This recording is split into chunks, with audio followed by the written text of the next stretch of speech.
Hello everyone, good morning. आप सभी का ब्रिलियंट एकेडमी के ऑनलाइन सेशन में स्वागत है। हम लोग 10 का डोज सुबह 8 बजे रोज़ ले रहे हैं और उम्मीद करते हैं कि सभी बच्चों को ये डोज पसंद आ रहा होगा। पसंद आना भी चाहिए क्योंकि ये डोज कमाल का है। 10 का डोज करेगा कमाल और पेपर में सिलेक्शन लेना होगा आसान। अब ये 10 का डोज आपके जीवन को बदलेगा 100%। आपका आप जो सोचते हो कि हमारे अंदर वो बदलाव कब आएगा। मैं मैथ रोज़ पढ़ता हूँ लेकिन मुझे ये नहीं समझ में आता कि मुझे मैथ आती है या नहीं आती। ये 10 का डोज आपको सिखा देगा कि आपको मैथ आती है। ये डोज वाकई में कमाल का है और आपका बेहतरीन सपोर्ट हमें मिल रहा है 10 के डोज में। तो ये डोज जो है ऐसे ही रेगुलर वे में आपको मिलता रहेगा और सभी बच्चे रेगुलर वे में अच्छे से पढ़ाई करते रहेंगे। 10 का डोज वाकई में कमाल करेगा, गारंटी हमारी। आज की क्लास कुछ बेहतरीन क्वेश्चंस के साथ, बहुत ही खास प्रश्नों के साथ शुरुआत करते हैं। कल की क्लास में भी बहुत खास प्रश्न पढ़ाए गए थे, आज की क्लास में भी बहुत खास प्रश्न पढ़ाए जाएंगे। सब 2022 के पेपरों से कलेक्ट किए गए हैं और जितने 2022 के पेपर होते जा रहे हैं सब जगह से आपको क्वेश्चंस अब देखने को मिलेंगे, सब जगह से उनका कलेक्शन आता जा रहा है। तो स्टार्ट किया जाए। तो 10 का डोज देखना न भूलें रोज़ सुबह 8 बजे, और जितना ज़्यादा आप अपने फ्रेंड्स को शेयर कर सकते हैं, अपने दोस्तों को शेयर कर सकते हैं, हमारे साथ जोड़ सकते हैं, उन सभी लोगों को जोड़िए क्योंकि 10 का डोज ये सभी बच्चों को फ़ायदा करेगा, चाहे वो पुराने स्टूडेंट हो, चाहे वो नए स्टूडेंट हो, वो किसी भी चीज़ की तैयारी कर रहे हो, SSC हो, बैंक हो, रेलवे हो, UPSSC हो, टेट हो, सुपर टेट हो, लेखपाल हो, कांस्टेबल हो, UPSI हो, वीडियो हो, कोई एनी अदर जितने भी आपके एग्ज़ाम्स होते हैं, अगर आप किसी भी चीज़ की तैयारी कर रहे हो तो 10 का डोज वाकई में कमाल करेगा। ये सभी बच्चों के लिए, किसी एक पर्पस के लिए नहीं है, ये सभी बच्चों के लिए होगा, वो किसी भी चीज़ की तैयारी करें। चलिए फिर प्रारंभ किया जाए 10 का डोज। मन लगा के सभी लोग जुड़ जाइए और देखिए फिर 10 का डोज कैसे कमाल करता है। चलिए आइए, पहला प्रश्न है और पहला प्रश्न CGL मेंस 2022 के पेपर का आया हुआ है। CGL मेंस 2022 के पेपर में क्या कह रहा है? वह उच्चतम लंबाई ज्ञात कीजिए जिसका उपयोग 48 मीटर, 72 मिलीमीटर, 96 मीटर। अच्छा, एक चीज़ यहाँ पे जो डबल M लगे हैं, ये डबल M नहीं, क्योंकि इंग्लिश में देखिएगा क्वेश्चंस डिफरेंट है। ये डबल M नहीं है, ये सब सिंगल M है। ये गलत टाइप हुआ है हिंदी में, ठीक है। 48 मीटर, 72 मीटर, 96 मीटर और 120 मीटर। अब आज एक बात और आपको बता देते हैं कि जब भी आपका प्रश्न गलत टाइप होगा पेपर में भी, जब भी आपका प्रश्न पेपर में भी गलत टाइप होगा तो हमेशा इंग्लिश वाला क्वेश्चंस को मान्य दिया जाता है, हिंदी वाले को मान्य नहीं दिया जाता है। अगर हिंदी वाले में गलत टाइप हो गया, आपने गलत तरीके से उसी से क्वेश्चन सॉल्व कर दिया और आपने बाद में जब आपने रिजल्ट आया तो आपने एप्लीकेशन डाली कि सर हिंदी में क्वेश्चंस गलत टाइप था, इंग्लिश में सही टाइप था, तो पेपर वाले इंग्लिश लैंग्वेज के ही क्वेश्चंस को मान्य देते हैं, हिंदी वाले क्वेश्चंस को मान्य नहीं देते हैं। तो पेपर में जब भी आपको लगे कि ये प्रश्न गलत है तो आप उस प्रश्न को इंग्लिश में ज़रूर पढ़िएगा, शायद इंग्लिश में सही छपा हो। तो देखिए इंग्लिश में देखिए बिल्कुल 48 मीटर, 72 मीटर, 96 मीटर, 120 मीटर है और यहाँ पे मिलीमीटर छप गया था, तो ये गलत टाइप हो गया था। अब बताना है इन लंबाइयों को पूरा मापना है, यही तो कह रहा है। वह उच्चतम लंबाई ज्ञात कीजिए जिसका उपयोग 48 मीटर, 72 मीटर, 96 मीटर, 120 मीटर की लंबाइयों को पूरा मापने के लिए प्रयुक्त किया जा सकता है। जब भी क्वेश्चन में हाईएस्ट लेंथ लिख जाए तो हाईएस्ट क्या होता है, HCF, हाईएस्ट कॉमन फैक्टर। और जब भी न्यूनतम लिखा हो तो LCM, लोवेस्ट कॉमन मल्टीपल। दोनों की लैंग्वेज होती है, यही आपको समझना होता है पेपर में कि कब हमें LCM निकालना है और कब हमें HCF निकालना है। तो जब हाईएस्ट लग जाएगा तो आप उन संख्याओं का HCF निकाल देना, मासा निकाल देना। और जब लोएस्ट, न्यूनतम लग जाएगा तो वहाँ पे लोएस्ट कॉमन मल्टीपल आ जाता है, तब वहाँ पे संख्याओं का LCM निकाला जाता है। तो क्वेश्चन में जब भी हमें समझना होगा कि कब हमें LCM निकालना है या कब हमें HCF निकालना है, तो क्वेश्चन में देखना होगा कि उसने लिखा क्या है, हाईएस्ट लिखा है या लोएस्ट लिखा है। ठीक, तो यहाँ पे हाईएस्ट लिखा मीन्स इन संख्याओं का मासा निकालना है। चलिए मासा निकालते हैं। तो इसका फैक्टर होगा 24 दूना 48, इसका फैक्टर होगा 24 तिया 72, इसका फैक्टर होगा 24 चौको 96, इसका फैक्टर होगा 24 पंचे 120। और मासा क्या होता है, जो सभी संख्याओं में कॉमन हो, जो सभी संख्याओं में कॉमन हो वही क्या होता है, मासा होता है। तो वह उच्चतम लंबाई जो हमें ज्ञात करनी थी वो कितनी आ गई, 24 मीटर आ गई। वह उच्चतम लंबाई 24 मीटर है जिससे इन लंबाइयों को पूरा नापा जा सकता है। देखिए 24 दूना 48, 24 तिया 72, 72 सेंटीमीटर को, 72 मीटर को 3 बार अगर नापा जाएगा तो पूरी नाप ली जाएगी। जैसे 96 मीटर है तो 24 चौको 96, मतलब एक बार में 24 मीटर, फिर दोबारा 24 मीटर, फिर तीसरा बार 24 मीटर, चौथी बार 24 मीटर। जब नापा जाएगा तो ये 96 मीटर की लंबाई पूरी माप ली जाएगी। यही कहा वह उच्चतम लंबाई ज्ञात कीजिए जिसका उपयोग करके इन लंबाइयों की लंबाई को पूर्णतः मापने के लिए प्रयोग किया जा सकता है। तो क्वेश्चन में जब भी हाईएस्ट लिखा होगा तब आप मासा निकालना, लोएस्ट लिखा होगा तो लासा निकालना। ठीक है, चलिए आगे बढ़ा जाए। अगला क्वेश्चन सीजीएल मेंस 2022 में फिर से a प्लस बी बराबर दिया गया है आपको 6, AB बराबर आपको दिया गया है 5। आपसे पूछा है a cube plus b cube का मान क्या होगा। ठीक है, यही तो पूछा। तो आपने a प्लस बी क्यूब का होल क्यूब का फॉर्मूला क्या पढ़ा है, a cube plus b cube plus 3ab plus 3ab bracket में a प्लस बी। आपको जो जो वैल्यू दी गई है वो वैल्यू आपको पुट कर देना है। हमने a प्लस बी का होल क्यूब का फॉर्मूला लगा दिया, क्या, a cube plus b cube plus 3ab bracket में a प्लस बी। अब जो जो वैल्यू आपको दी गई हैं वो सारी वैल्यू आप पुट कर दो। आपको a प्लस बी का होल क्यूब दिया गया, 6 का क्यूब दिया गया, 6 का cube 216, a cube plus b cube आपको निकालना है। 3ab की वैल्यू कितनी है 5, तो 5 तिहाई 15, a प्लस बी की वैल्यू कितनी है 6, तो 15 छक्का 90, 216 से 90 घटा देना और a cube plus b cube का मान आ जाएगा। 216 से 90 घटाओगे तो कितना आएगा 126, a cube plus b cube का मान कितना आ जाएगा 126। ये है ना आंसर में। ये भी सीजीएल मेंस 2022 के पेपर में आया हुआ प्रश्न ये भी है, सीजीएल मेंस 2022। बताइए कोई परेशानी आपको, कहीं पर कोई डाउट, तो ये फार्मूला याद रखना और क्वेश्चन आसानी से लग जाएगा। चलिए अगला प्रश्न लेते हैं। आइए, कह रहा पाइप ए 771 मिनट में एक टैंक को भर सकता है और पाइप बी उसी टैंक को 1542 मिनट में भर सकता है। यदि दोनों पाइप एक साथ खोले जाते हैं तो खाली टैंक को भरने में कितने मिनट लगेंगे। प्रश्न कहाँ आया, यूपीएसआई 2022 के पेपर में। एक कोई पाइप है जो टैंक को 771 मिनट में भरता है, फिर एक दूसरा पाइप है जो उसी टैंक को 1542 मिनट में भरता है।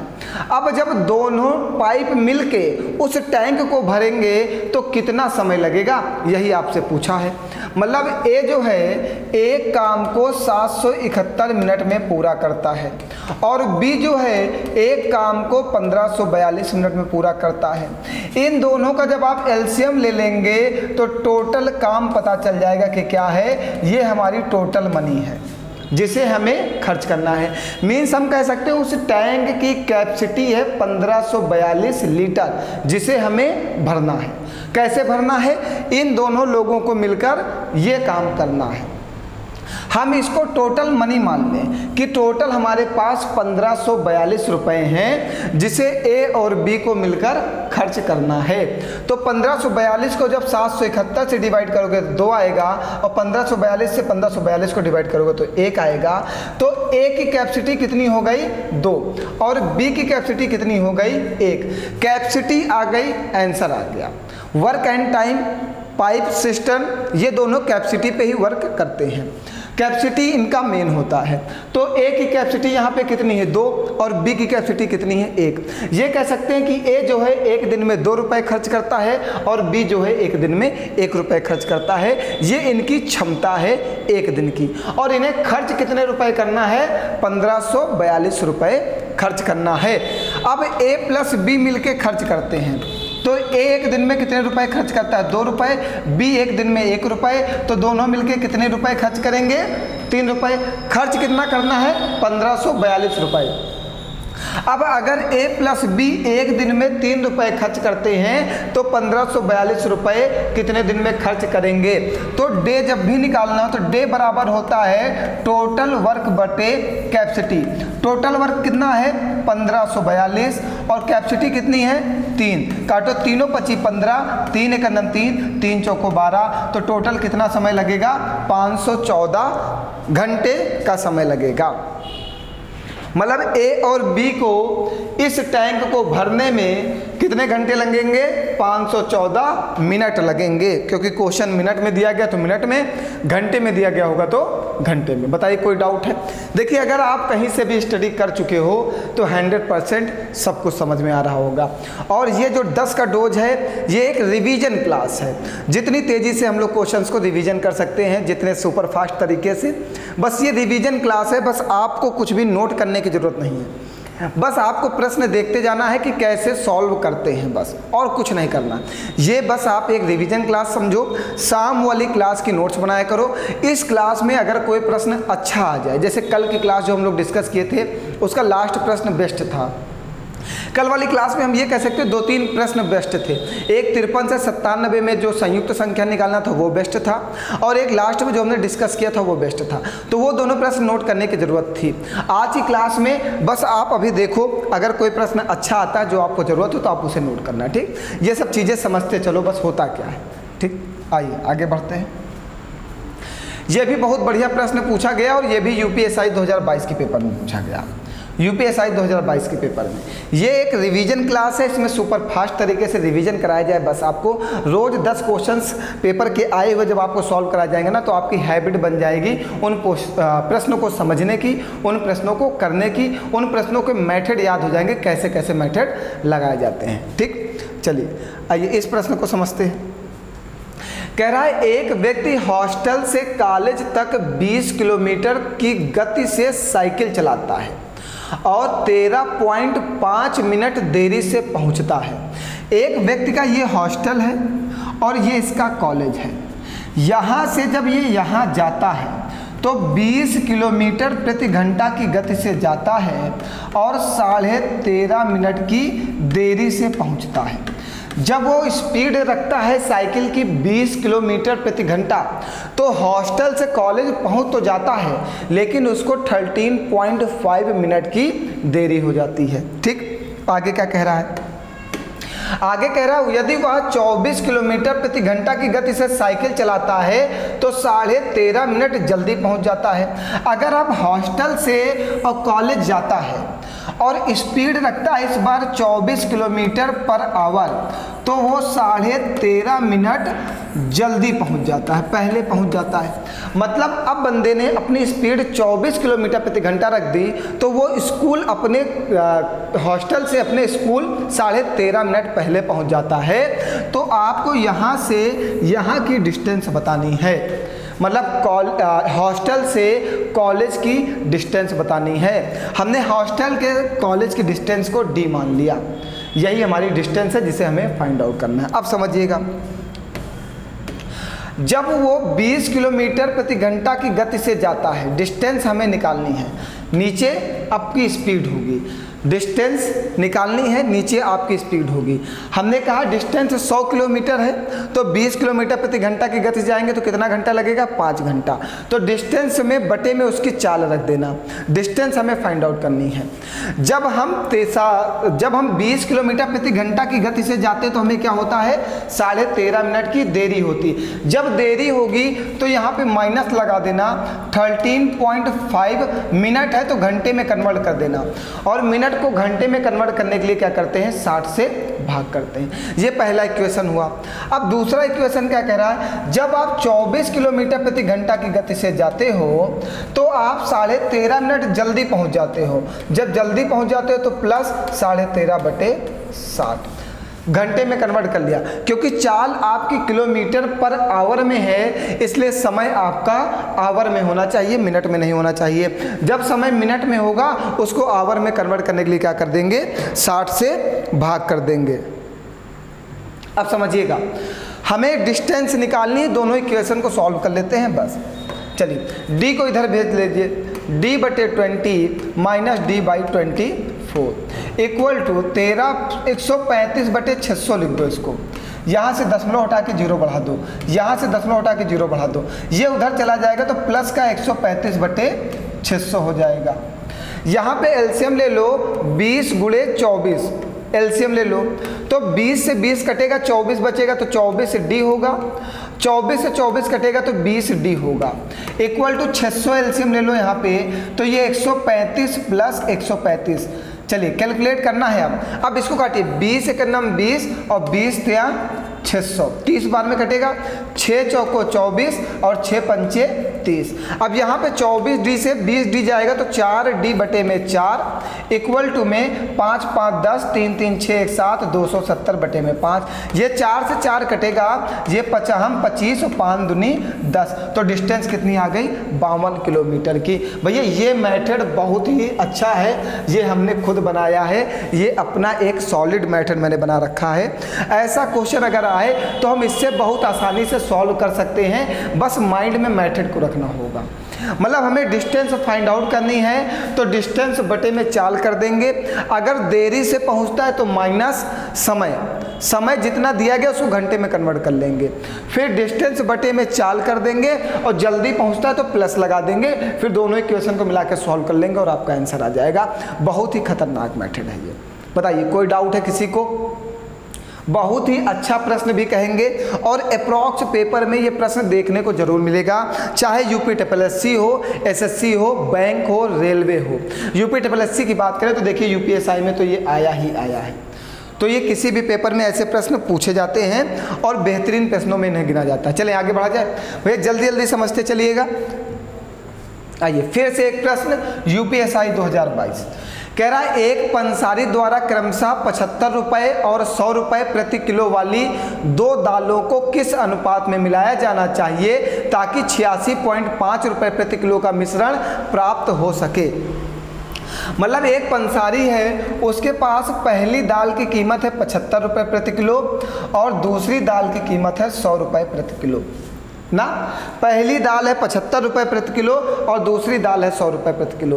अब पंसारी चाहता है कि इन दोनों दालों को मिला दिया जाए, और मिलाने के बाद जब हम इन्हें बेचें तो कितने रुपए में बेचें, 86.5 रुपये प्रति किलो की दर से बेचा जाए। तो इन्हें किस रेशियो में मिलाया जाना चाहिए? ठीक, तो यहाँ पे पहला वाला होगा मूल्य, यहाँ पे दूसरा वाला मूल्य होगा, बीच में टोटल मूल्य होगा 86.5। यहाँ पे हमेशा टोटल मूल्य रखते हैं, इससे इसको घटा देते हैं, तो 100 से 86 पॉइंट घटाओगे तो आएगा 13.5। 13.5। 75 से इसको घटा दो तो आएगा ये 86 11 10.5 10.5 कि 11.5 86.5 से बेटा जब 75 को माइनस करोगे तो ये 5 का 5 आएगा ही आएगा, 6 5 जाएगा, 8 7 11.5। ठीक है 11.5। ये वाला सही घटाया गया है, बताइए सही घटाया गया है? ठीक, अब समझिएगा दोनों का रेशियो बनाना है, इन्हीं दोनों का। पहली वाली दाल का और दूसरी वाली दाल का रेशियो बना, दशमलव से दशमलव कट जाएगा, रेशियो लगा लो। ये कटेगा 5 से 5 दूनी 10, 3 जाएगा 5 सते 35। ये कटेगा 5 दूनी 10, 1 जाएगा 5 ते 15। तो क्या रेशियो होना चाहिए? 27:13 होना चाहिए। बताओ कोई डाउट है, कोई समस्या आपको? 1 मिनट।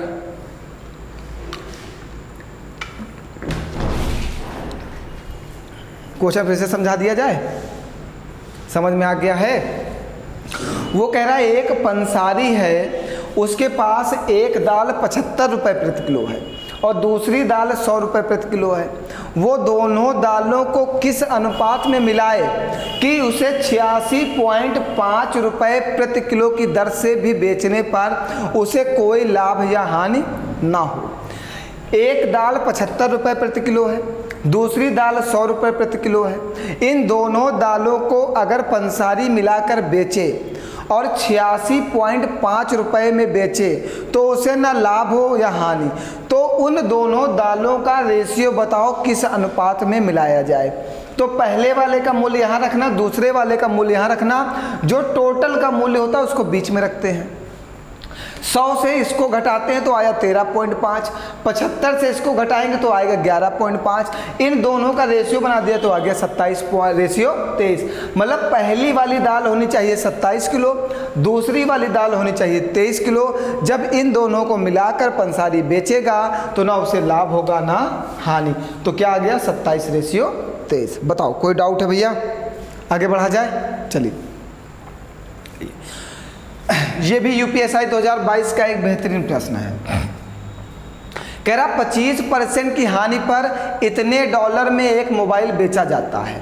यदि इसे इतने डॉलर में बेचा जाता तो इस पर वास्तविक लाभ या हानि कितने प्रतिशत की होती? तो एक बार कह रहा कि 25% की हानि पर बेचते हैं तो इतने रुपए में एक मोबाइल बेचा जाता है। जब इतने रुपए में बेचते हैं तो 25% की हानि होती है, और जब इतने रुपए में बेचें तो क्या होगा? लाभ या हानि क्या होगा? मतलब एक बार बेचते हैं तो 25% की हानि होती है। उसी मोबाइल को जब इतने रुपए में बेचा जाए तो आपको लाभ ही होगा या हानि, यही पूछा है ना। तो इसके लिए आप फॉर्मूला लगाइएगा SP1/100 ± x इक्वल टू में SP2/100 ± x। ठीक, प्लस तब लगाओगे जब आपको वृद्धि होगी और माइनस कब लगाओगे? जब आपकी कमी होगी। ठीक है, तो पहला वाला मूल्य कितना है? 15,825 रुपये में जब बेचते हैं तो 25% की हानि होती है। पहले बार में जब बेचते हैं, पहला SP है 15,825 रुपये, और जब हानि होगी तो उसको 100 से घटा दोगे तो 100 - 25 कितना? 75। और दूसरी बार जब 25,320 रुपये में बेचा जाए तो उसे कितने % का लाभ या हानि होगी? तो ये हमें x की वैल्यू दूसरे वाले की बतानी है। यही तो कहा, पहले वाले में कहा कि 15,825 रुपये में बेचते हैं तो 25% की हानि होती है।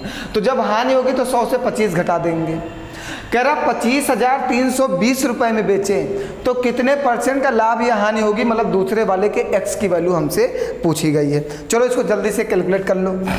कैलकुलेट करिए, 5 से काटिए, 15 से काट दें, 5 से काटो। चलो 5 × 9 5, 2 जाएगा 5 × 25, 5 × 3 15, 5 × 9 5, 3 जाएगा 5 × 6 30, 5 × 25। फिर काटो 5 × 3 15, ये कटेगा 5 × 6 30, 5 × 3 15, 5 × 3 15, 3 दूनी 6, 3 × 9 3, 3 × 9 3।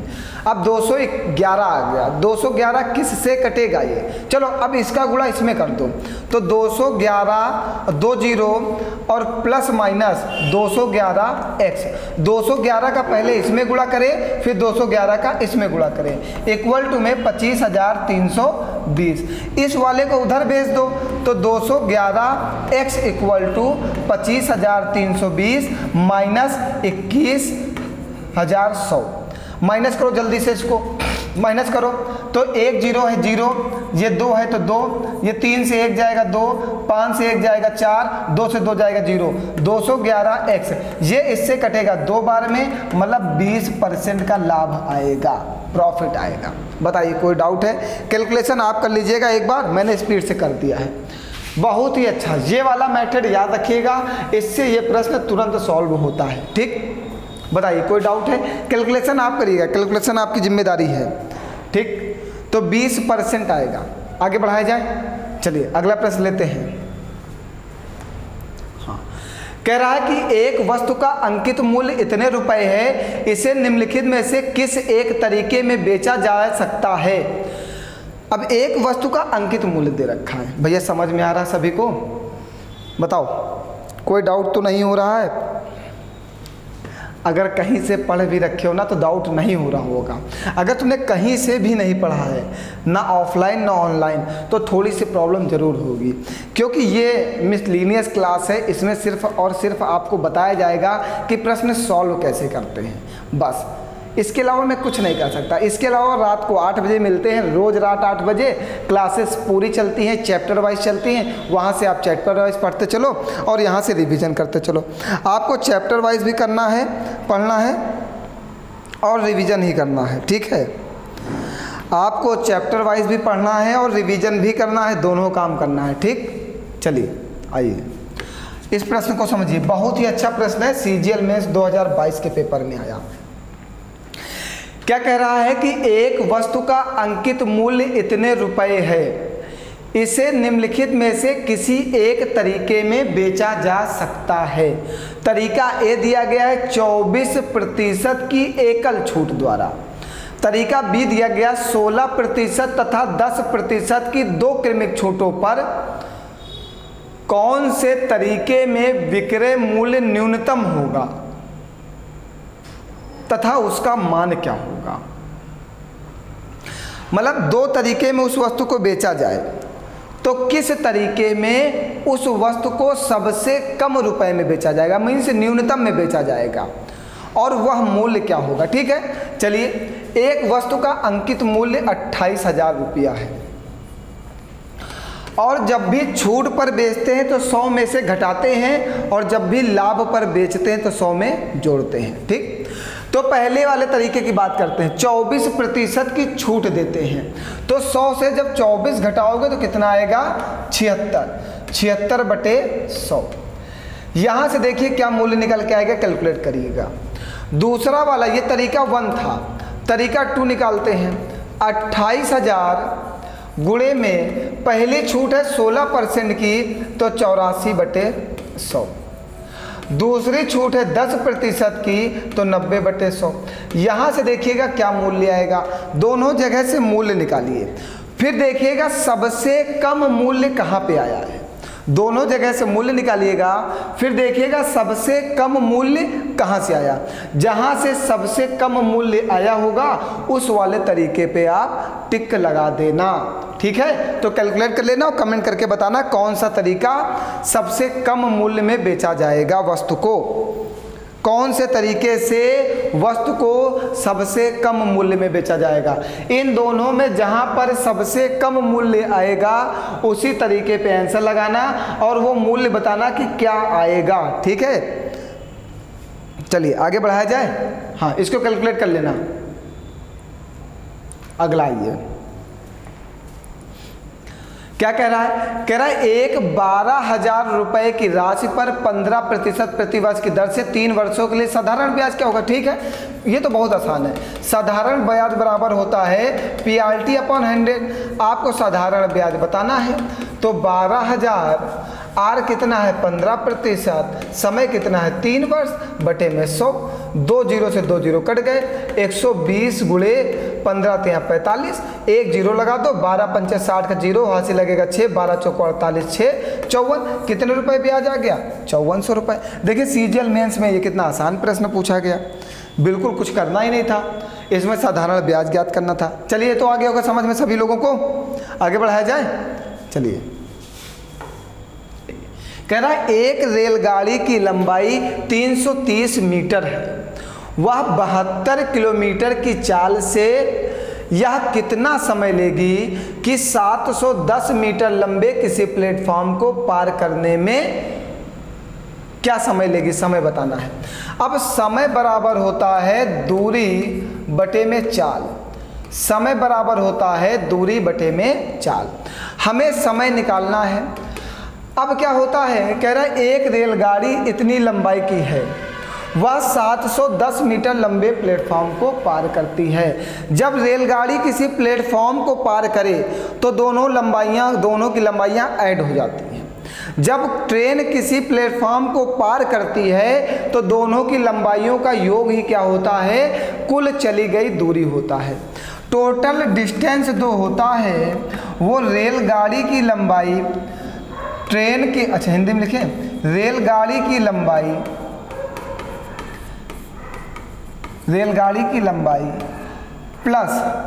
प्लस प्लेटफॉर्म की लंबाई, ये होता है प्लेटफॉर्म की लंबाई। तो जो डिस्टेंस होगा वो दोनों की लंबाई होगा 330 प्लस 710 बटे में स्पीड क्या है, 72 किलोमीटर प्रति घंटा। आप समझिएगा, स्पीड 72 किलोमीटर प्रति घंटा है, लेकिन दूरी किस में है, मीटर में, तो इसकी चाल भी मीटर प्रति सेकंड में होनी चाहिए। जब चाल किलोमीटर पर आवर में हो तो इसमें 5/18 का गुणा कर देते हैं तो ये मीटर प्रति सेकंड में कन्वर्ट हो जाती है। जब चाल मीटर प्रति सेकंड में हो तो इसमें 18/5 का गुणा कर देते हैं, ये किलोमीटर पर आवर में कन्वर्ट हो जाती है। तो चाल किस में है, किलोमीटर पर आवर में है। चाल किस में है, किलोमीटर पर आवर में है। तो इसमें जब 5/18 का गुणा कर दोगे तो ये किस में कन्वर्ट हो जाएगी, मीटर प्रति सेकंड में कन्वर्ट हो जाएगी। 18 चौको 72, इसको जोड़ो, 3 1 4 7 3 10 बटे में 20, 1 0 से 1 0 कटेगा, 2 पंची 10, 2 दूनी 4, तो समय कितना लगेगा, 52 सेकंड का। बताइए कोई डाउट किसी को। देखिए सीजीएल में 2022 में बहुत ही आसान प्रश्न इस बार पूछे गए। कल की क्लास में हमने बहुत सारे सीजीएल मेंस के प्रश्न लिए थे, वो भी आसान थे। आज की क्लास में भी हम लोग प्रश्न ले रहे हो, देखिए कितने आसान हैं। प्रश्न नहीं कठिन होता, बस हम लोग जितना ज़्यादा प्रैक्टिस करेंगे ना उतना ही ज़्यादा हमें आएगा। जैसे पहले क्या था कि पहले पेपर थोड़ा सा आसान बनते थे तो बच्चे कम मेहनत करते थे। अब आज का क्या ज़माना है कि पेपर थोड़ा सा मॉडरेट बनने लगे हैं, थोड़ा सा हार्ड बनने लगे हैं, तो हमें थोड़ा सा मॉडरेट और हार्ड तरीके से मेहनत करनी है। पहले जब बच्चे पढ़ते थे तो उनके पास इतनी सारी सुविधाएं भी नहीं थी कि वो ऑनलाइन भी पढ़ लें, ऑफलाइन भी पढ़ लें। ऑनलाइन में 150 टीचरों से पढ़ लें मैथ, अलग अलग टीचर से अलग अलग चीज़ पढ़ लें, किसी से चैप्टर वाइज पढ़ लें, किसी से रिवीजन कर लें, किसी से प्रैक्टिस कर लें। इतनी व्यवस्थाएं पहले कहाँ थी। पहले जैसे क्या था, पहले आपको अपना जैसे किसी को अपने प्यार की चिट्ठी पहुँचानी होती थी तो पहले कबूतर थे, वो लेके जाते थे। फिर ज़माना बदल गया, फिर लैंडलाइन फ़ोन आ गया, फिर तीसरा ज़माना बदला कि इंसान खुद ही अपनी चिट्ठी पहुंचाने लगा। फिर चौथा ज़माना बदला कि आज सबके पास मोबाइल है, किसी को किसी की चिट्ठी पहुंचाने की ज़रूरत ही नहीं है ना। तो ज़माना जैसे जैसे बदलता जा रहा है वैसे वैसे सुविधाएं भी आती जा रही हैं आपके पास, वैसे वैसे सुविधाएं आती हैं, उन सुविधाओं का आप यूज़ करो, उपयोग करो और आगे बढ़ते जाओ। देखो आज भी लोग फ़ोन का यूज़ करते हैं, कितना आगे बढ़ते जा रहे हैं ना। लोगों के पास समय नहीं है अब। तो पहले जैसा ज़माना था, अपनी चिट्ठियाँ पहुँचाने में लोगों को समय लग जाता था, वक्त बीत जाता था, सामने वाले को पता ही नहीं चलता था कि हाँ सामने वाला हमसे बेइंतहा मोहब्बत करता है। लेकिन आज का क्या ज़माना है कि नज़रों ही नज़रों में प्यार होता है, नज़रों में नंबर ट्रांसफ़र होता है और रात में खूब चैटिंग होती है ना, यही तो होता है भैया। सभी लोग मेहनत के साथ पढ़ते रहो, पढ़ना ही मेन उद्देश्य होना चाहिए आपका बस। इसके अलावा और आपके पास है ही क्या ना, और भी कुछ है क्या, नहीं है ना। अगर हो तो बताओ, जल्दी से बताइए। तो जैसे कि हम आपको एक सुंदर सी कविता सुनाते हैं जो मेरे फ्रेंड ने लिखी थी। कब लिखी थी ये भी बता देते हैं। हम लोग जब साथ में पढ़ते थे तो उसकी एक चिट्ठी हमें पहुंचानी थी उस तक। अब किसी तक पहुंचानी हो कितना तो समझदार हो, तो उसने कहा था कि तुम इसे पढ़ना नहीं, लेकिन मैं इतना सीधा साधा कहा कि मैं उस चिट्ठी को ना पढूं। तो उस चिट्ठी में उसने जो लेटर था उसमें उसने 2 लाइनें लिखी थी, वो मेरे दिल को आज भी छू जाती हैं। वो लाइनें मैं आपको पढ़ के सुनाता हूँ। लिखा था उसमें कि दिल एक मंदिर है, दिल एक मंदिर है, उसमें आपकी मूरत है। दिल एक मंदिर है, उसमें आपकी मूरत है। खुदा की कसम आप बहुत ही ज़्यादा खूबसूरत हैं। खुदा की कसम आप बहुत ही ज़्यादा खूबसूरत हैं। कितनी प्यारी लाइनें, मतलब इनको मतलब फील करो, कितना मज़ा आता है ना, कि मतलब सोचो ये दिल को छू जाने वाली लाइनें थी। मैंने जब पढ़ लिया, लेकिन मेरे फिर उसके बाद मेरी हिम्मत नहीं है कि मैं ये लेटर उस तक पहुंचा पाऊँ। फिर ये लेटर वापस ही चला आया, क्योंकि वो जो लाइनें थी मेरे दिल को छू गई थी। आजकल का ज़माना तो बदल गया है, लाइनों का काबिल नहीं, रात दिन सिर्फ कॉलिंग चलती है। इसीलिए बच्चे अभी तक जानते क्या होता था, बच्चों की आंखें ख़राब होती थी। क्यों? क्योंकि बच्चे पढ़ते पढ़ते उनकी आंखें वीक हो जाती थी। अब बच्चों के कान खराब हो जाते हैं। इसका कारण क्या है? इसका कारण ये है कि अब ज़्यादा बातें होती हैं, और ज़्यादा बातें होने से कान खराब होते हैं। अब बच्चों की आंखें नहीं खराब होती। अब चश्मे वाले डॉक्टर थोड़ा सा कमाई बंद हुई है। अब कान वाले डॉक्टरों का सीज़न आ रहा है। अब कान वाले डॉक्टरों की कमाई होगी। अब कान के ऑपरेशन होंगे।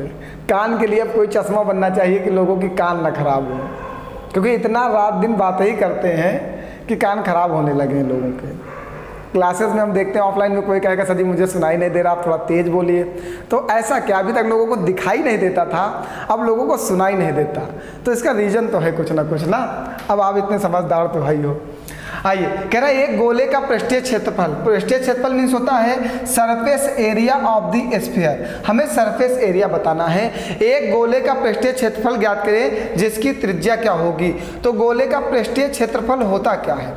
गोले का पृष्ठीय क्षेत्रफल होता है 4 पाई आर स्क्वायर। आर हमारी त्रिज्या होती है, ठीक है। तो 4 पाई का मान देखो दिया गया 3.14, 3.14। त्रिज्या देखिए, त्रिज्या दी गई 24 सेंटीमीटर। तो आर स्क्वायर मीन्स 24 गुणे 24। इसको कैलकुलेट कर लीजिएगा, आपका आंसर आ जाएगा। बताइए सीजीएल मेंस 2022 में इतने आसान प्रश्न कुछ पूछा ही नहीं, सिर्फ कैलकुलेट करो, अप्रॉक्स आंसर ये आना चाहिए। कैलकुलेट कर लेना। आप कैलकुलेट करके कमेंट करके बताना कि हमने जिसको गोला किया वो आंसर सही है गलत, ठीक है। बहुत ही आसान था। गोले का पृष्ठीय क्षेत्रफल होता है 4 पाई आर स्क्वायर, और सारी वैल्यू दे रखा है। पाई की वैल्यू भी दे रखा 3.14, आर की भी वैल्यू दे रखा 24 सेंटीमीटर। तो आर की जगह 24 गुणे 24 लिख दिया, आंसर आ गया। ये आपके लिए अच्छा, ये भी प्रश्न जो है सीजीएल मेंस 2022 में आया है। सीजीएल मेंस 2022 में आया है, ठीक है। बहुत ही अच्छा प्रश्न है, और इस प्रश्न को सॉल्व करके आपको कमेंट करके बताना है। और कल की क्लास की शुरुआत इसी प्रश्न से करूंगा, ठीक है। ये प्रश्न पहले आप लगाना, आपका आंसर नहीं आएगा तो मैं बताऊंगा, ठीक है। 10 क्लास में हमने कहा था एक क्वेश्चन आपको लगाने के लिए मिलेगा, और बेहतरीन प्रश्न मिला है आज। इस प्रश्न को लगाइएगा प्यारे बच्चों, और कल की जो क्लास की शुरुआत होगी वो इसी प्रश्न से होगी। रोज़ लास्ट में जो प्रश्न छोड़ा जाएगा आपको लगाने के लिए, तो उस प्रश्न को दूसरे दिन, अगर कठिन प्रश्न होगा तो दूसरे दिन की क्लास की शुरुआत में पहले वही बताया जाएगा। तो ये प्रश्न थोड़ा सा अच्छा है, इसलिए मुझे लगता है कि बताना चाहिए, ठीक है। आगे फिर कल मिलते हैं। आज के लिए यही तक क्लास है, और कल मुलाकात होती है सुबह 10 के डोज के साथ। तो सभी लोग 10 के डोज में ज़्यादा से ज़्यादा बच्चों को हमारे साथ जोड़ते रहें। आज के लिए इतना ही। बहुत बहुत धन्यवाद आप सभी लोगों का।